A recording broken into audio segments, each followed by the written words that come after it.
So let's start with a bit of an understatement. This has not been a banner year for investors, but pick your market: stocks, bonds, cryptocurrencies, and you're likely to have had a pretty rough 12 months, especially when compared to the relatively smooth sailing of 2021. As always, though, perspective and context are absolutely vital to helping us keep our focus and try to make smart money decisions. Thanks for joining us for our end of the year Covering Crypto live stream today. I'm Jim Armstrong with Fidelity Crypto. In today's episode, we're not just going to rehash 2022, not a ton of value there. We will try to do, though, is offer some of that perspective and context that I just mentioned. We're going to talk about what we've learned looking at the overall landscape, and we'll do that, of course, through the lens of our current crypto winter. And we'll talk about how we might apply those lessons going forward.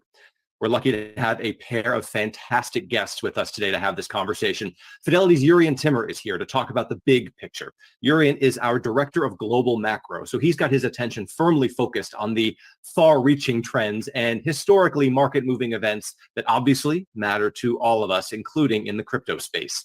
And Chris Kuiper is back on the live stream today. You might remember that Chris joins us from Fidelity Digital Assets. That's a separate Fidelity business that's dedicated to innovating in the fast-moving world of digital finance. Guys, thank you both for being here today. Nice to see you, Jim. Nice to see you, Chris. Nice to see you as well, Jurrien, and great to be back, Jim. Thank you. Absolutely. So Chris, as you know, we typically like to start each live stream episode with, kind of a look back at what's moved the markets over the past couple of weeks. But today, we really want to take a bigger look back at the full year and in particular, the last quarter. So we'd love to start off, Chris, with your, 30,000 foot view on where we are at the moment. Yeah, I'm glad you started with that 30,000 foot view idea, Jim, because a lot of times when there's so much volatility, so much uncertainty, so many questions going on, it's really helpful to just zoom out. And so I always tell people, zoom out, remember where we are, let's anchor ourselves to where we've been as well. And so one of my favorite charts is this first one we have here, which shows Bitcoin's drawdown in the dark shade there against its price in the orange line there. And the price is on a logarithmic scale. And so the first thing you notice is, yeah, we're 75% down from all-time high a little over a year ago, last November. But we've been here before. We've been here 3 other times before, actually. And each time you see Bitcoin's price has consolidated, it goes through these waves, and then it comes back. And so, while obviously past performance is no indication of future performance, sometimes history does rhyme. And another great chart I really like to show is this bear market recovery timeline. So what this is showing is the current drawdown from that recent all-time high in November that I mentioned. So again, we're down about 75% in orange there. But it shows it against the last 2 big bear markets as well. So all of these are starting at their respective all-time highs at the time. And then the horizontal or x-axis is showing the number of days. And so there's kind of good news, bad news here, right? Depending on how you want to look at it. The good news is that as painful as this is, we've been here before. And again, if history does rhyme, we've kind of bottomed out here before, right? That 70 to 80% drawdown range. Now, the bad news is that, as you can see, at least with the last 2, it took quite a bit more time to come back and then eclipse those previous all-time highs again. So another few hundred days even for those past cycles. And so again, kind of relating this to traditional finance and equities and stocks, for example, I like to say and point out that these are not timing indicators, but they are some indicators of looking to the past as analogs. So it's kind of like a value stock, right? And we've seen this with or at least I've seen this with some of these on-chain metrics and valuation fundamentals we look at. It's kind of like a value stock that things are looking cheap, but just like a value stock that's cheap, it can stay down there and be cheap for a very long time. You need a catalyst, you need some kind of narrative change to shake it out of that kind of doldrum area. Jurrien, really anxious to have you weigh in as well. What's the past year, and in specific the past quarter, looked like through your eyes? Yeah, well, I'll echo what Chris was saying. I think he gave a very good summary, but just another way of looking at the same chart. This is the same chart of Bitcoin. You can see all of those big rallies followed by very large drawdowns. And as Chris points out, we are kind of at that point where, at least in the past, things have not really gotten much worse from this point. but it may require some patience before the next upwave might happen. And of course, we don't know that it will, but if it does, it usually it takes a little time. And I think kind of what's interesting about this crypto winter is that it's kind of a universal thing, if you will, right? Like you can replace crypto during this cycle with internet 1990s or biotech early 1990s, and those were all great technologies, great innovations, but you had those early booms. The space was maybe underregulated or unregulated. It brings in a lot of money, a lot of speculation, a lot of leverage, and then you get into that boom bust type of mode. So in a way, the stuff that we've seen this year could have been about any young under-regulated asset class, and it's not specific just to crypto or Bitcoin. And so I think that's worth remembering. And so we've had a big boom that started, the last one started, in the spring of 2020, of course, during the pandemic lockdown. That created a very big policy response from both the fiscal side and the monetary side that caused a lot of liquidity to get infused, and it created this notion of we need to store value because the government's printing too much money. And that catalyst that kind of, I think, was part of propelling the whole space up. Of course, the catalyst itself has gone into reverse because we know this year the Fed is raising rates a lot, and so to Chris's point as well, it may take some time because now we need to wait for the next catalyst to arrive. And, it could be next month or it could be 2 years or more. We don't know the answers to that, but you can see that there is a rhythm to this chart, and that rhythm actually gets repeated throughout time for other asset classes as well. Knowing that there is a rhythm or a rhyme, I like the use of both of those words there, it does help put everything in perspective and give it some context. But Urian, a follow-up for you, and then Chris, I'll ask you the same question when Urian's done. What's happening though is we're definitely hearing from a lot of customers, a lot of people who are just very concerned, to put it in a word, about this crypto winter. They're nervous that it's different from other times, and they're worried about the future of the entire space. So in a word, people are spooked. Urian, are you? I'm not spooked because I've been through 4 decades of direct experiencing market cycles, and so I've seen it all before. It's just a different cast of characters, of course, and a different asset. But again, the way I think about this, and I think the internet era of the second half of the 1990s actually is a very good catalyst, because what happened was that anything.com went to the moon, right? Everything mooned, and then things got overdone. There was too much speculation. There was fear and greed and all that stuff. I mean, all the things we've seen play out for this particular cycle as well. And at the end of the day, that cycle, the internet, the .com boom, separated sort of the leaders from the also rans, like the Apples and the Googles, not to mention names, and also of course those are tech companies, not crypto tokens. So I don't want to draw a direct parallel, but what the .com boom and bust did was it said it differentiated the companies that really had something going versus the ones that were just riding the coattails of a lot of interest in the space and a lot of price momentum. So to give you an example, in this chart here on the left, I show Apple, of course, which has been one of the leaders of the whole technological boom that's been underway for decades now.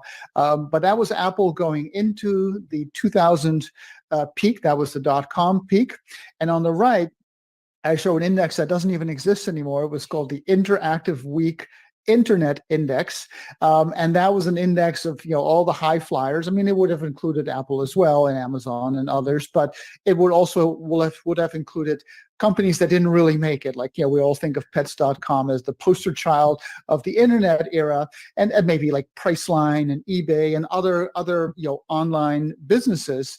And what you will notice is that Apple had a meteoric rise, a big fall, but it did not retrace the entire advance, right? It only went down to some degree, and then it sat around, built a base for several years, and then it lifted off again. And of course, now it's one of the biggest stocks, in the world. I think it's 17% of the Nasdaq. And on the right, you see the IIX, which is that index. It retraced all of the advance. I mean, it completely round tripped.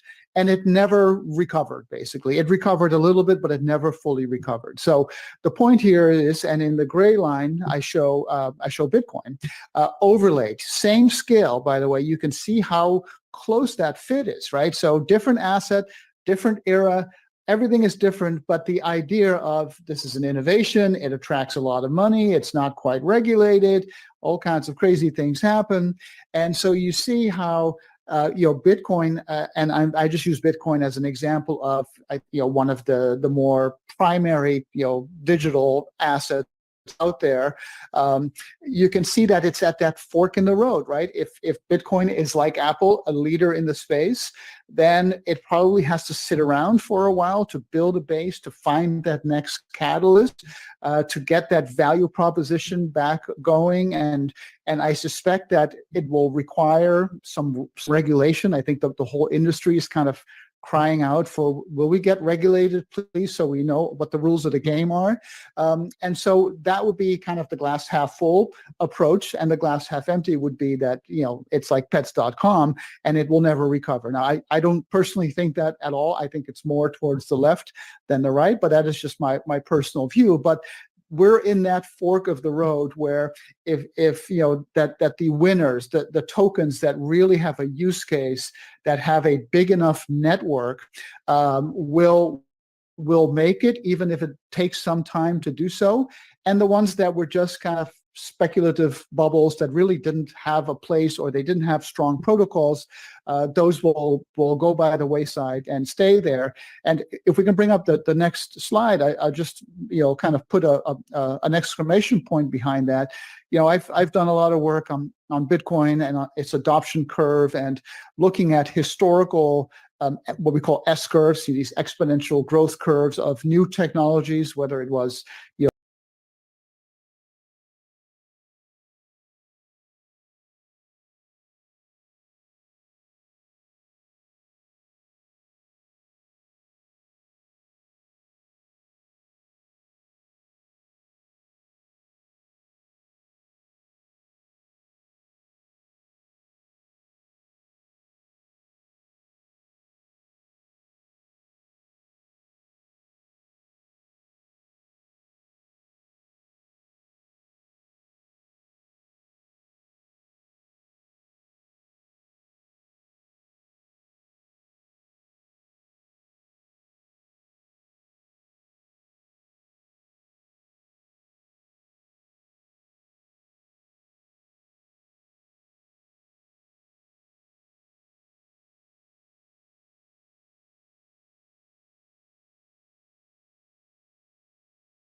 but those are kind of the moving parts here that need to be sorted out in not only the coming months, but maybe the next couple of years. Yeah, and for me, Jim, whether getting back to whether or not I'm spooked, I wouldn't say I'm spooked either, similar to Urian, but it is a gut check, right? Even though this isn't my first winter either, I'm still human, and seeing a 70 to 80% drawdown really gets at you at some point. And so you go back to the drawing board and you say, am I wrong about something? I got to recheck my investment thesis. And when I do, I don't think anything has changed with the core investment thesis or the core technology of, for example, let's just take Bitcoin. As Urian talked about with the technology boom of the .com, the technology was real, even if there was a lot of froth and high expectations. And again, this technology is real. There's real value proposition to be had here, in my opinion. And nothing has changed with the recent drawdown, right? The Bitcoin protocol continues to chug along. Transactions are verified and processed. New blocks are added on average every 10 minutes. And this chart here just shows kind of the epoch cycle as well, right? There's different epochs of rewards that come out, and then they get halved. We call that the halvening. So we're about 65% through our current fourth epoch. So sometime in early to spring or so 2024, we'll have another halving.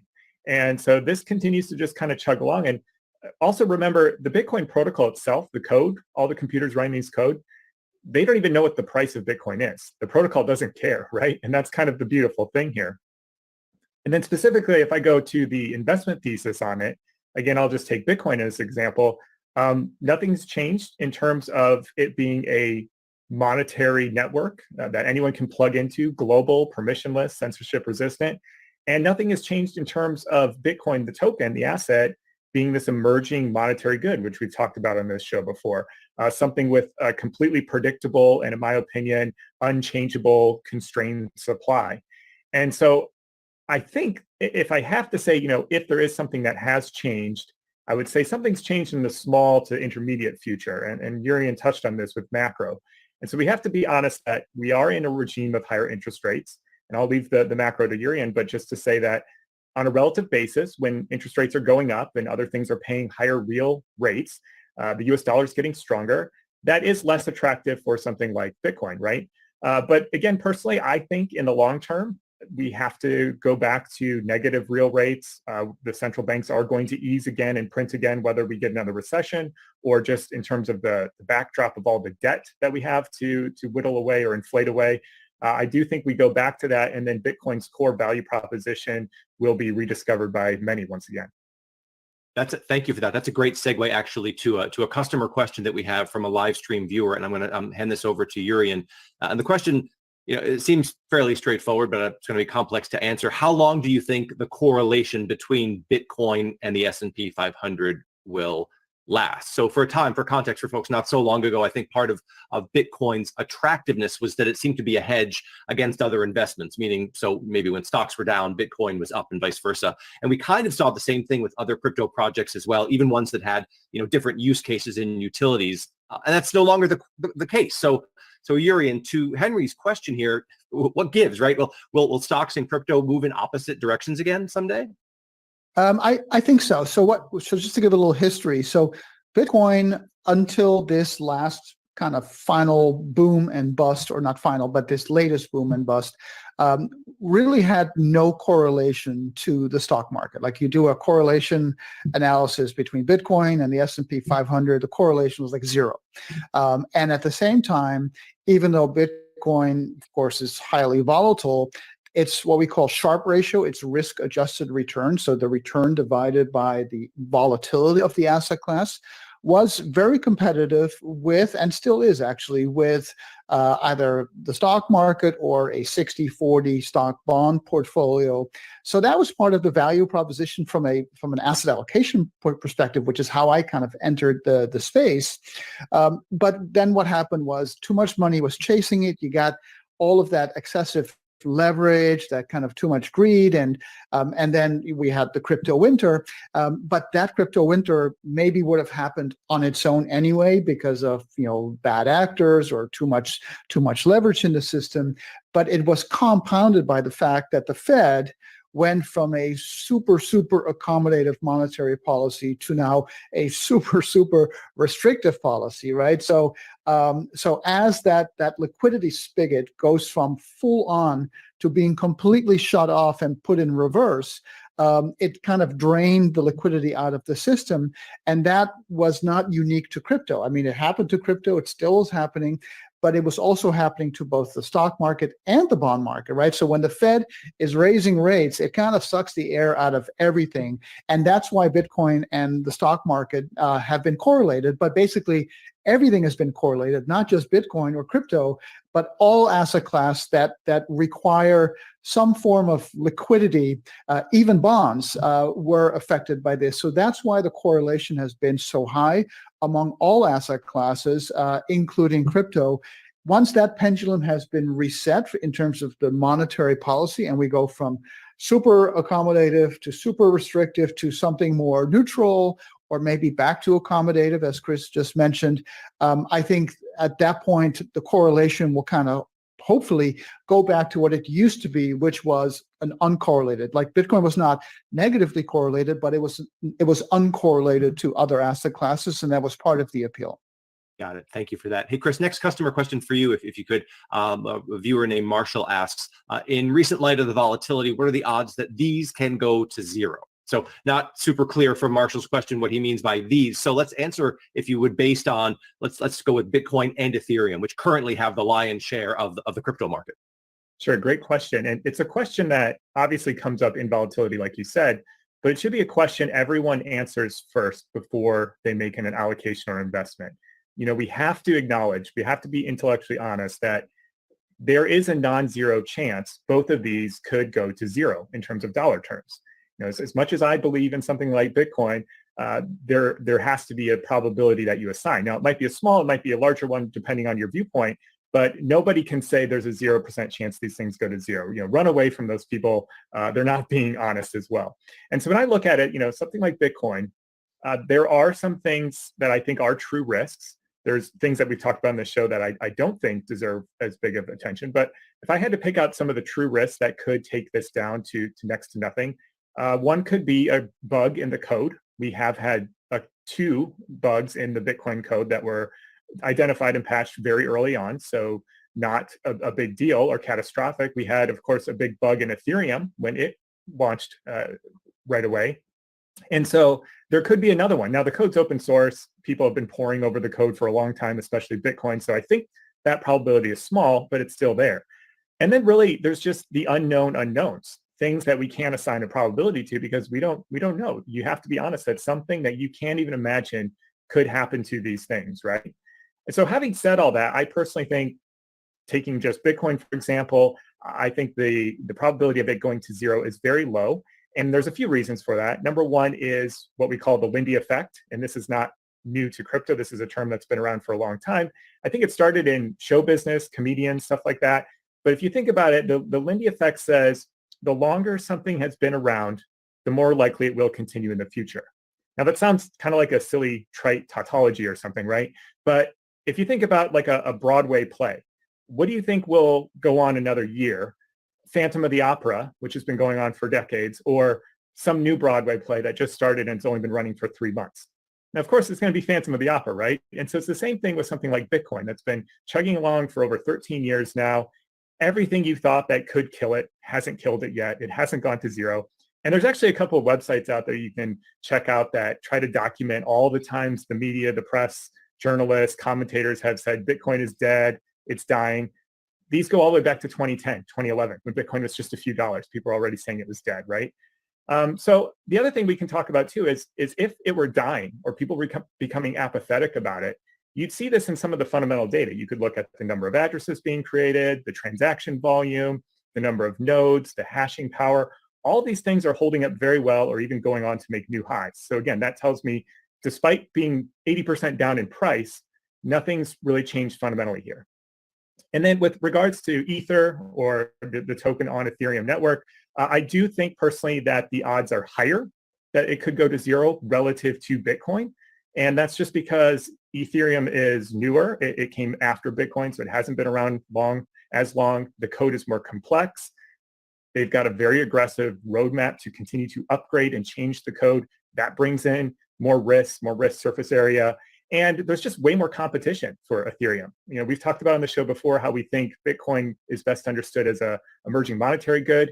Ethereum is something different, right? It makes trade-offs for different use cases, and that's fine. But we have to acknowledge that there's a lot more competition there. So you're going to have a lot more, maybe the space or the technology itself doesn't go to zero, but something like an individual token does just because it gets competed away by someone else. Appreciate hearing the honesty for sure. Last question for you, Chris, as we start to wrap up. What are your personal takeaways from Q4 of this year? The past 12 weeks or so have been particularly rough. What are you taking away from them? Yeah, there's a lot we could talk about, but I think it's still a lot of speculation. There's a lot of questions that haven't been answered with all of this fallout. But I think what is emerging and what's being kind of clear to really drive home is these were all instances of centralized intermediaries failing. Things that might have been or looking like fraud. Fraud has been around for millennia, and it's been around in every industry, not just crypto. Bad risk management, poor practices all around.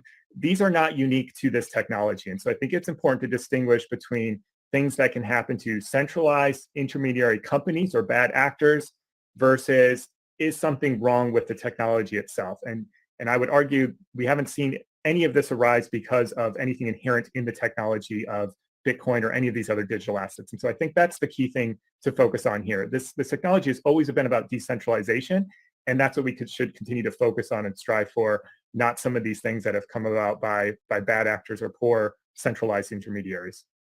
Got it. Thank you for that. Hey, Yuri, with a couple minutes left, I'm going to try to squeeze two questions in for you. First, you've talked in the past how you really didn't fall down the crypto rabbit hole, so to speak, until just a couple of years ago, around 2019, 2020 or so. What do you see from that perspective as someone who is, for example, is newer to the space than Chris, who's been here for, more than a decade? Well, so I fell into it. I come from the TradFi side, right? So I'm an asset allocator from the kind of legacy 60-40 world. And when I did start doing research on Bitcoin primarily, it was through that lens. And my conclusion was, if Bitcoin has a place in a portfolio, perhaps it would be like another player on the store of value team, like gold.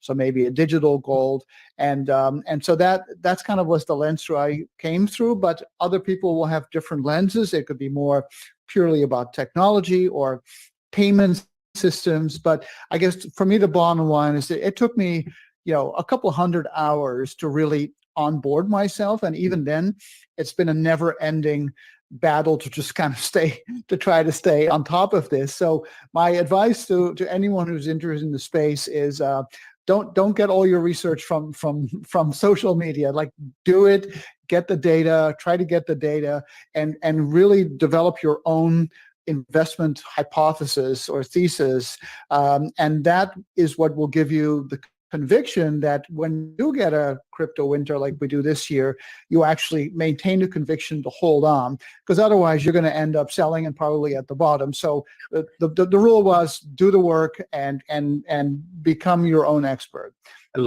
Love that. That actually leads perfectly to the final question we always ask all first-time guests here on the live stream. In that spirit of ongoing learning, whether you just started thinking about crypto a couple of weeks ago or you've been here for a decade, everybody has space to learn.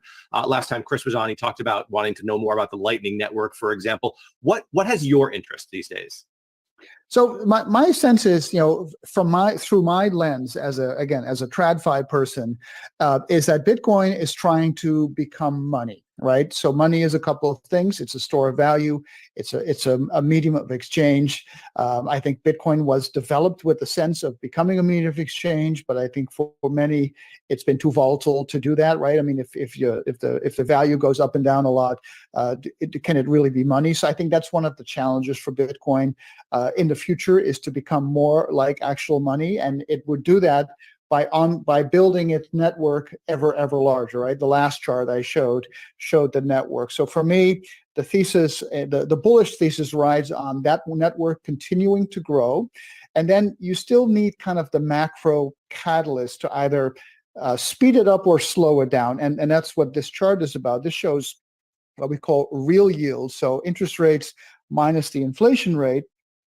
And you can see the round trip from very, very negative real rates 2 years ago after the pandemic or during the pandemic to now significantly higher real yields. And that's the macro catalyst for Bitcoin that went from very, very supportive of the network growing even faster as investors decide, okay, this is a store of value, in this era of money printing. And that has kind of gone on the back burner now because now the Fed is tightening policy. So the ongoing growth of the network will be I think the key test.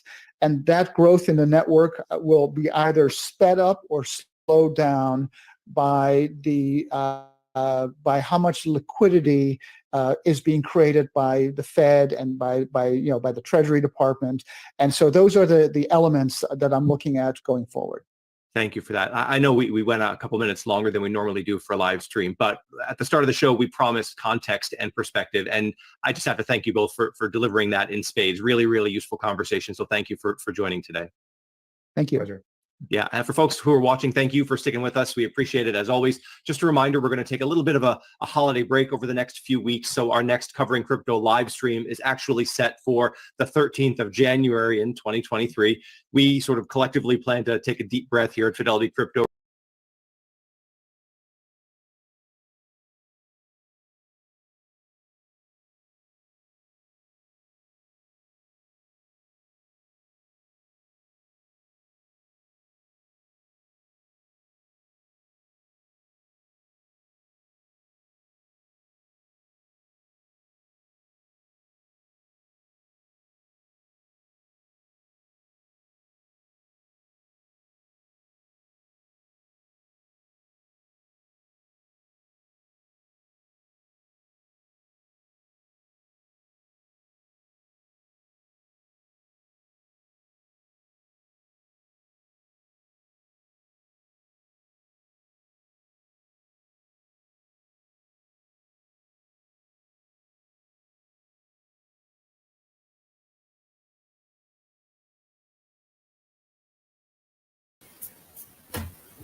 So, ladies and gentlemen, that was Fidelity Crypto.